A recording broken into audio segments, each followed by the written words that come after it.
Szép jó estét, biztos úr. Jó estét, tudja miért állítottam meg? Egy kicsit talán túl gyorsan mentem. Jó, akkor jogosítványt formál, amit szeretnék kérni. Ki tudok szállni? Tudunk úgy beszélni, hogyha nem probléma? Szálljon.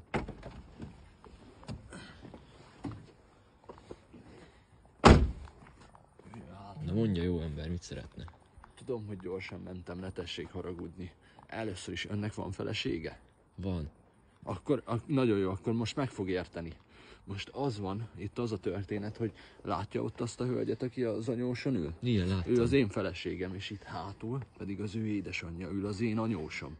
És az történt, hogy ezek összevesztek, de olyan szinten, hogy az anyósa azt mondta, hogy mindenképp vigyük őket haza.